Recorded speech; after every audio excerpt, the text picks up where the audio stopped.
Flip to your first tab. Just to walk you through the documents you have, I just broke down the different sections with red-colored paper. So the first 12 pages or so are just my talking points and bullets for tonight, and then the sections behind it are just backup, and we can talk them through as we go. One of the things that I generally do when we do a budget review, whether it be quarterly or mid-year or whatnot, is summarize all the different accounts by DOE function code, but we do have a lot of several new school committee members and subcommittee members. I figured at least this first time out, I would give you the actual line item detail budget that comes right from Munis, so you can get a sense of how we account for the funds that we have. But at the end of the first tab on page 13 is the actual local budget, right from Munis by DOE or DESE fund code, and that comprises all of the salary and non-salary accounts in the district.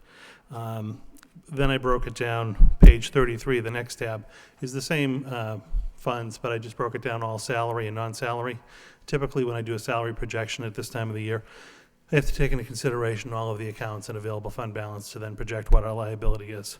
And the next to last tab is just all of the non-salary line items. And that's where we'll actually, when we go through, if we ask questions, if there is going to be any funds or certain accounts that we'll probably have some funds at the end of the year, that's the section that they'll be in. But I thought it'd be good for you just to get the actual sense of the full budget, so I provided that. Certainly don't anticipate you reading it line by line tonight, but after the meeting you can go through and ask any questions and we can follow up. But if we go back to the first section on page 2, I just wanted to actually start and take a look at last year, where we ended, where we are this year, and then going forward for fiscal 13. Last year, at the very top of the page, our year-end balance as of June 30th was a little over $2 million. And if you recall, we wanted to set aside a significant chunk of money to make some investments in one-time expenditures, primarily technology. So all throughout the year, we really scrutinized different positions when they became open. We filled all the necessary positions we had to, your direct classroom teaching positions. We consciously didn't fill other positions that would become open, and we tried to build a little surplus last year. The surplus itself within the fiscal year budget was the $1,603,600, but we had carried $454,100 actually encumbered from fiscal 10 to help out with our unemployment costs for last year, and our unemployment came in much less than we had anticipated. So when you add those two figures together, that's where we're coming up with the year-end balance of $2,057,000. Now the way to account for that, because with the Department of Ed and all of the reporting around net school spending, you want to spend down your local budget first and then be able to defer any grants or one-time monies to a subsequent fiscal year. So what we ended up doing, we had budgeted $1.625 million in the Ed Jobs funds. So that was a grant that you could use in FY11, in FY12, or even the first quarter of FY13. So we deferred acceptance of that in 11 and pushed it to 12. And then we had the actual local fund balance of $432,517 at year end. So you'll find when we get into the budget document, that's actually encumbered within the school committee suspense account in FY12 right now. And that's the kind of the set aside that we're hoping over the course of February, when we meet with the South Technology Group to review their findings and recommendations, that we'll be able to allocate some of that money towards those one-time purchases. Taking a look at this particular year, the suspense account balance today, and I reported on this previously, is just a little over $2 million. Now that's money that when we went through last year's budget process, we set aside for our contract obligations because we were in negotiations, and there were several line items we deferred review of until we actually settled all the contracts. So that's your fund balance today within the FY12 school committee suspense account. When you take a look at all of the salary accounts that are within the third section of the budget, and I have to do a salary projection. I was indicating to Mr. Leary earlier tonight, it's a very difficult time of the year for me to do a salary projection because I've got 4 or 5 different salary tables in play because we had the mid-year increase of the 1.5% for all of our bargaining units, but I have a different salary schedule for 42-week employees, a different salary schedule for 52-week employees based on the 42-week people get 21 checks at one rate, 21 at the others. You have to wait to fully implement the the 91st day salary schedule for the 52-week employees because they get 26 at one rate, 26 at the other. So it's actually not until the week ending March 3rd, which is the 26th paycheck for all the 52-week people, that everyone is actually now on the end of the year salary schedule. So at the end of the third quarter, I'll do another salary projection that'll be much tighter than this one. But when you take a look at our unexpended salary account balances, we have just over $54 million in just expense account balance, which again was primarily held to compensate for those contractual increases, a little over $2 million. So you have $56.4 million in available funds to pay for your salary expenditures through June 30th. And based on the projection as of just this morning, actually using yesterday's figures, it's a little over $55.3 million would be the actual projection today.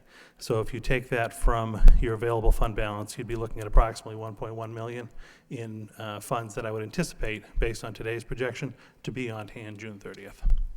Again, that will change, and as my little notes section indicates, I'll have a much more precise projection at the end of the third quarter when everyone's on the correct salary scales and I'm not having to put in formulas to try to make the projection work.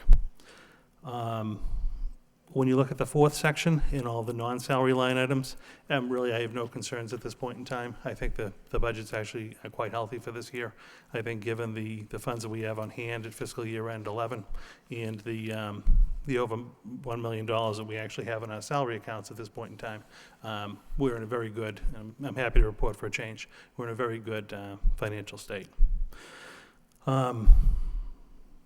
Again, I don't expect you to go through individual line items tonight, but please do as you're doing the review and forward any questions you have, and I'm sure we'll refer this back to another subcommittee maybe at the end of the third quarter when we can do that other projection. But I really think we're in very good hands financially at this point in time. Are there any questions at all? Smart. Okay, Ms. Carroll. Go ahead, Mr. Lowell. Thank you. Moving on to additional pockets of extra funding in fiscal both 12, and it's going to benefit us in fiscal 13. After we had set our budget last year, the state ended up increasing the amount of funding that they were going to make available under the special education circuit breaker account, which helps us when we have to pay for students to go out of district to pay for the cost for their tuition and transportation. Typically, and that's what I say here, let me get the page for you. If you flip to page 5, I want to walk you through how we actually budget this last year and then how I would recommend we budget it for fiscal 13 going forward. Mr. Lang, if you could just explain for folks that are watching what the circuit breaker is, because it's kind of an unusual part of our budget process. Thank you.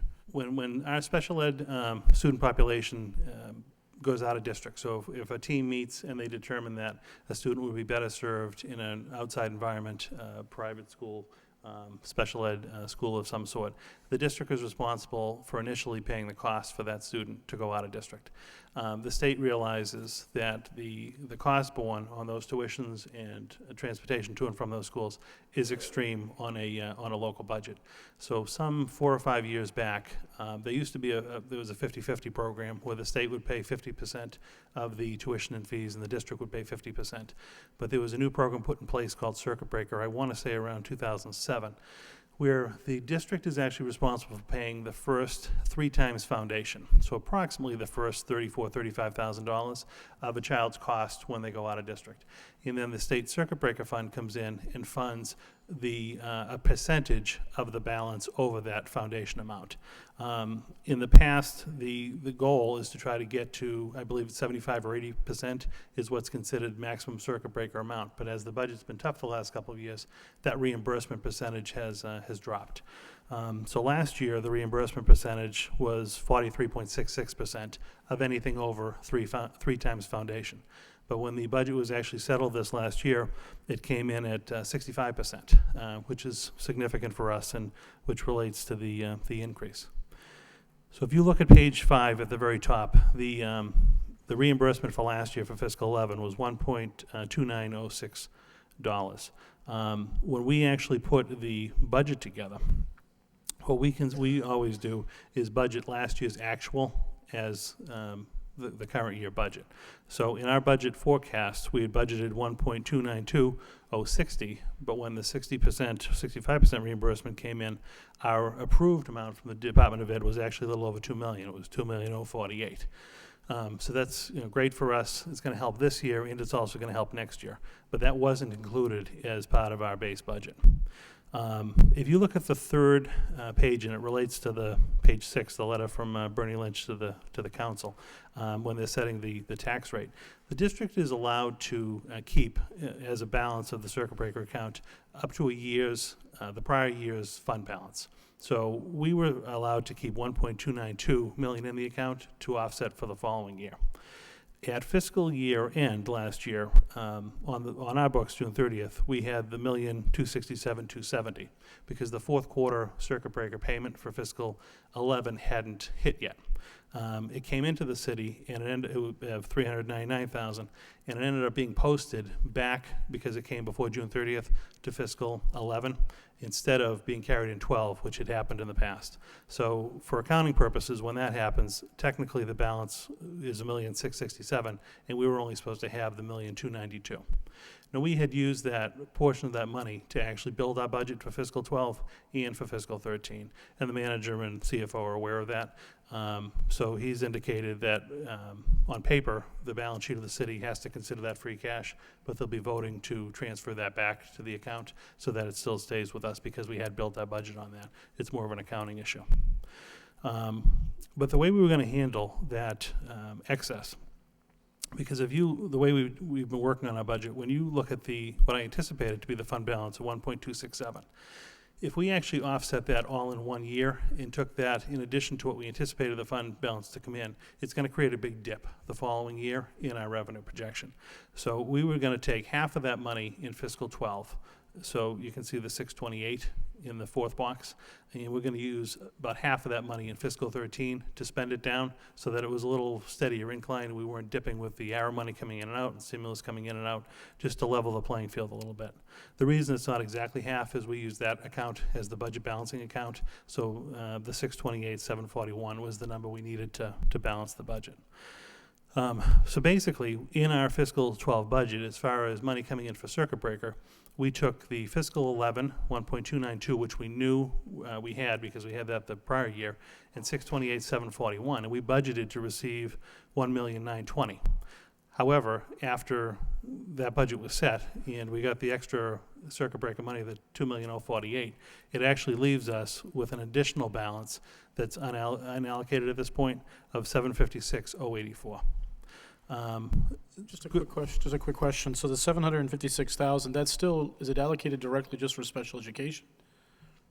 The money that comes through circuit breaker has to go to special education. Okay. But technically you have funded, I think it's $6 or $7 million in the local budget for out-of-district tuition. Mm-hmm. What you can use is that money, the circuit breaker money, to pay your out-of-district tuition, and you can reappropriate the money that was in your local budget for sped tuition to another account. Okay. It's significant for us really on two fronts. Number one, it's an extra $750,000 that we hadn't budgeted this year, which will certainly help in fiscal 12. And again, as we talk about this, I wouldn't say we should take any actions until after the third quarter and we really tighten things up. But this, should be considered one-time money. It wouldn't be money that I would want to invest in staff salaries and positions that you're going to have to carry forward and have those costs keep coming because, it's not going to happen every year. However, for fiscal 13 budget planning purposes, where we receive the 2,048,000 and the governor's budget indicates they're at least going to level fund circuit breaker. In addition, we're going to be able to add that $750,000 as anticipated revenue in 13. So it's really a twice as helpful to us. We've got the savings now, and that's also going to be an additional $750,000 offset in fiscal 13. So really, quite honestly, all around good news. At the end of this particular page, because I was curious to see, what were the other factors that would contribute just the difference between the 43.66% reimbursement and the 65. But if you look at our student count for fiscal 10 and 11, it just went down 7 students. It wasn't significant. Our total claim amount was relatively equal. There was a certain change with the foundation level budget, but again, within $50,000. And our net claims were within $200,000 of each other. So it's really the applied increase percentage that's having the difference go from the 1.2 to the $2 million. And that was important to me just to see that, we didn't claim, $10 million one year and $6 million the other, and that's why you again have that spike. But where your claims are within a couple $100,000 of each other, I feel very confident when we are building the fiscal 13 budget to rely on the higher $2,048,000 as the actual line item. So we would take that $2,048,000 plus the balance of the 1.2 that didn't get spent this year to really help us out for next year. There's any questions at this point? Okay. Just to go back to the suspense account real quick, just a quick one. How much money do we have on hand right now for one-time expenditures in terms of like books, computer technology? In your FY, Total cash on hand as of like, if we made purchases in the first quarter of this year, how much would we have at this point? I would be comfortable with you spending the $2,057,000 that was encumbered last year. Okay. Plus, right now I'm projecting that 1.1 million will be available on June 30th. I wouldn't go spending all of that now until we really get to the end of the third quarter. But, potentially you're looking at $3 million. Okay. That could be used towards one-time purchasing in this particular fiscal In the year. time frame where you feel comfortable, you're looking at like the beginning part of March before you can project the rest of the salary. Is that too early, or is that? Well, I would say we'd wait till early April. Let's do a full quarter. So Yeah. let's look at, January, February, March. We'll do the third quarter report at the end of March, early April, maybe April vacation. Typically, that's the time of the year when we're also going to have heard from the House and Senate about what they're thinking about the budget, because we're really just relying on the governor number right now, which I do think is probably going to come through for us. But I'd be more comfortable if we waited till April. And that's also a good time if we are going to do any kind of tech purchases or one-time purchases around textbooks and things. We hold off some of our other local funds for that time of the year, because typically that's when your textbook manufacturers are trying to sell product. You're getting better competitive pricing on that, and we can actually order it and guarantee it comes in over the summer so that it's in kids' hands on the first day of school. If we waited until so that's why you will see some of the supply accounts for, say, textbooks and materials still have a significant budget in them. It's the way we budget, so that we actually make those purchases in the spring for the following school year. Because if we actually started entering into contracts and making purchases for textbooks in July and August, they might not come until September, October, November, and you just can't plan curriculum around that. So that's the rationale. Good. So that was the overview of page 1. When you look at, page 2. If you look to page 3, this is just, and again, this changed so many times last year, I wasn't going to spend a long time on it. But I just wanted to give you my feelings at this particular point in time. As far as the outlook for 13 goes. The approved budget that we're working on in 12 is a little under $137.5 million. And that was comprised of state aid at $121.6, the city's cash contribution at $10.9, and then we had the ed jobs money at $4.8. So when you add up the unknowns at this point, the Chapter 70, the ed jobs money, it was a little under, or right around $126.5 million. Our Chapter 70 state aid figure came in just in the governor's budget at $126.4. So it's actually $18,000 or more than the FY 12 number is. I'm comfortable with that because that is the minimum foundation aid number again, and similar to last year, that's what the governor pledged he was going to provide to all districts. So there's really not a lot of play with that particular number.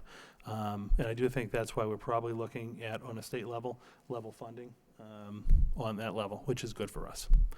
I'll certainly update after we get numbers from the House and the Senate, but that did get posted to the DOR website last week, and I'm sure it's going to get talked about a bit, so I at least just wanted to give you some sense of where the numbers were coming after the governor's budget came out.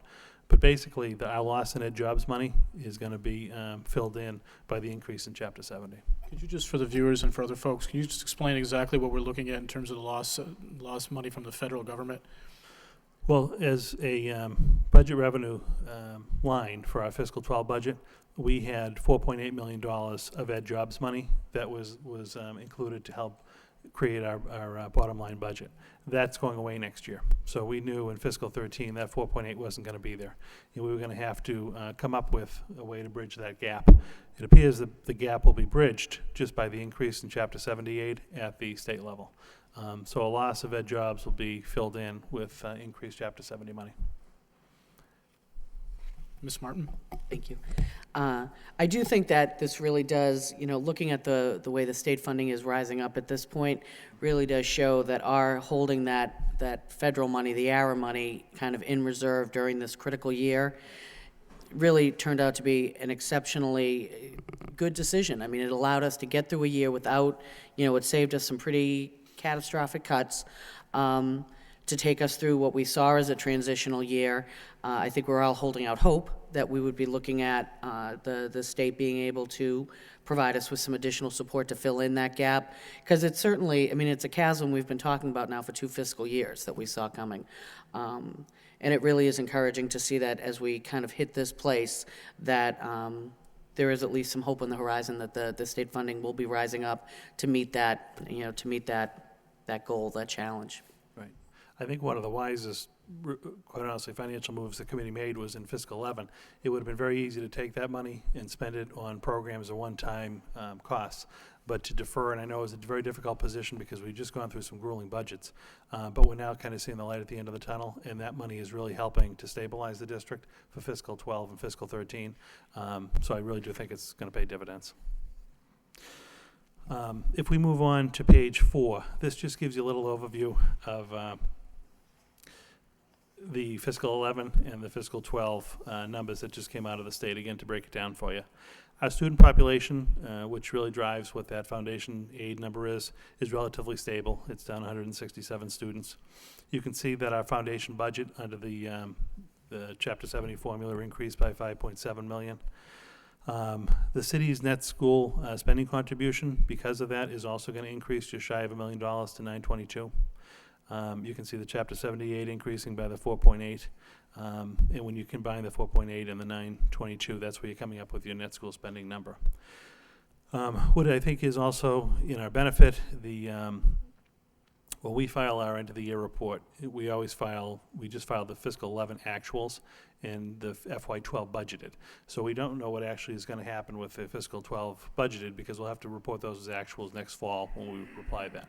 But based on the those figures, in fiscal 11, the city met its net school spending obligation by, I think, about $3.9 million. But with the way there's been the switch with the now we're off the ARA and off the stimulus money, and we're back to pretty much just purely looking at foundation budget and everything being included. Based on budgeted, the city will actually not meet its net school spending obligation in the current year, fiscal 12, if everything remains. They'll fall just shy by $343,000. That's significant for us because if the city is going to maintain that 100% net school spending, not only are they going to have to increase their appropriation by the $343 in either cash or services, but with the net school spending minimum contribution going up by $922, that's really $1.2 million swing. So that's something, I'll be in conversations with the city manager and the CFO about going forward, but I think it does, both short and long term, speak well to the financial outlook on the school department if we're going to maintain those standards. The last two things. Just before you go on to the next topic, just so I understand this, so within our current fiscal year, FY12, the increase that would happen in net school spending, the anticipated net school spending to stay at 100%, by the end of June 30th, what would we anticipate the city needing to? $343,219. The 343. And then in FY13? Well, it's going to go up $922,693. So you'd have to add the 343 plus the 922, and that brings it to note number 2, which is 1.265 would be the increase that the city would have to make, just to make the minimum 100% net school spending amount. And that's based on the increase from the Chapter 70 funding that we're, Correct. Yeah, because as Calculating the state's certainly kicking in more money on Chapter 70, but the local contribution is also expected to increase as well. because we weren't charging that against the ARA funds. Correct. Yep. And again, it's proportional. The state's going up $5 million, and they're asking the city to kick in an extra $1 million. Well, just for, and not to interrupt, but I think that's important to note, that the reason that we did, the $4.8 million helped with our overall budget, but that didn't count towards the net school spending. Is that a correct statement to make, or is it? The way the ARA and the stimulus, all the different funding sources have been handled over the last few years, what they've done is reduced the net school spending requirement. And I can produce some figures for you that just show you like maybe a 5 or 10 year trend on what's happened with that, so you can see that. But it's really been very spiky over the last few years with regard to, obviously our budgets have continued to grow, but what the state has done is they've reduced the required net school spending or the foundation budget by the amount of the ARA money. The ARA money. It's basically accounting purposes. Yep. The city's not spending $4 million less on schools this year. It's just what they're getting credit for and how it's accounted for. But I can produce a chart for you on that. But would it be safe to say that looking at net school, like the net school spending dialogue that we've been having for the past, almost 10 years is not really an appropriate way of looking at how the city's contribution would fund the schools? It's more, I think it's very difficult, given the last 3 or 4 years, particularly where we started with the SFSF stimulus money, then you had ARA money, then Ed Jobs money. Yeah. This is really the first year that those aren't factored into the equations. And I think just for even display purposes, it's hard to talk about without having the numbers in front of you. I could produce that chart that really just looks at what our foundation enrollments have been, what our foundation aid has been, what the city's net contribution has been, what real cash has been. We can take a look at that the next time we get together. okay. Looking Ms. forward to it. Okay. The last two things I think that just really look favorable to us when we're putting the fiscal 13 budget together is obviously we're going to see savings in employee healthcare costs related to our active employees, which we budget within our budget, as well as we're going to see a savings for retired former employees of the school department, which are budgeted within the city budget. Those costs, are going to go down as well, so that cash can be reallocated to other purposes. And that's one of those charges that comes back at the end of the year on the maintenance of effort. But again, if they're spending less cash on benefits, they're going to be able to reallocate that money to spend more cash on direct services. And then again, the last thing we touched on a little bit earlier, definitely favorable, will be the increased offsets to circuit breaker and special ed in 13. That'll be really helpful. Good. Mr. Lang, thank you very much for the presentation and the information. I think it's a good start for the new committee to start looking at the numbers as we prepare the budget coming up for 012 and 13, and as we get into the discussions about the technology side of it, and I think all of us agree we've been pretty deficient in terms of not only the human resource part of it, but also the equipment part of it. I don't know if anybody has any other questions at this point. Just one Mr. last Lang. closing remark. Just within that first section, the few remaining documents, I printed out for you pages 7 to 10 are just the school committee suspense accounts and the actions that we've taken since last June 15th or 16th, whenever the budget was set, just so you can have some way of taking a look at what got moved to suspense. Now, some of those items we have reinstated, so you'll see later on pages 2, 3, and 4, they might get added back in, but there certainly are still a few items that are outstanding that we can take a look at when we're putting some one-time things together. But I did want you to see how I tied into that 2.153684 as your suspense account balance, and that ties in if you look at that account balance on your line item detail. And the last thing that I personally find helpful that you may is obviously the net school spending and the formulas and foundation aid is difficult, and I work with it more often than the public would, and it's still difficult sometimes to look at. But pages 11 and 12, just take a look at what the net school spending, the compliance reports right from the DOE are. So you can see that basically if you just look on page 11, line 15, our net school spending last year was at $153,200. We were required to spend $149,225. Again, that's a deflated figure because of the way the ARA and whatnot is accounted for. But the city, met their net school spending obligation in 11 by just about $4 million. But then in 12, you can see we're budgeting to spend both the city and the school department 157.5, and the requirement is the 157.8. So that's where they're coming up with that shortfall. Now, there's no penalty or anything for hitting that unless you fall 5% below. You have that gap between 95% and 100%, where that 343 will just be added to your required in fiscal 13. So I just want to be clear about that. There's no penalty or anything right now. But I thought it might be good information for you to have.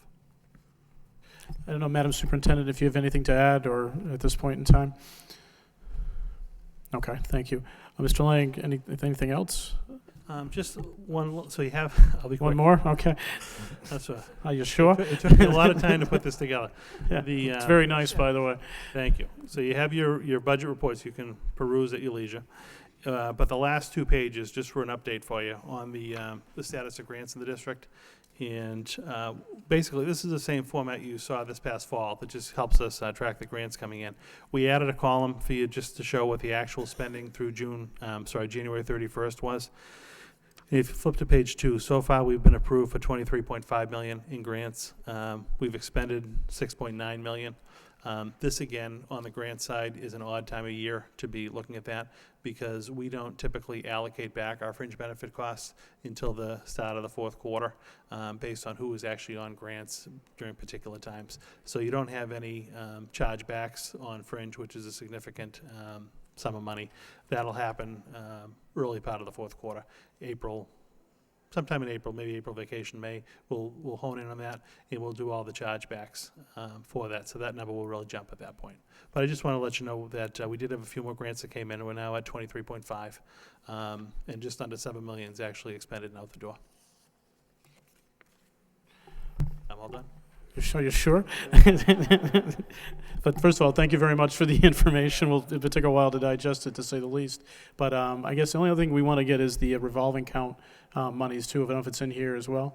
Yeah, that's for the next meeting. We can get an update on the revolving count. At this point, I take a motion to, first motion is report of progress. I would accept it. By Ms. Martin, second by Ms. Scott. Second. All those in favor? Aye. Aye, and I guess a motion to adjourn. So moved. So moved.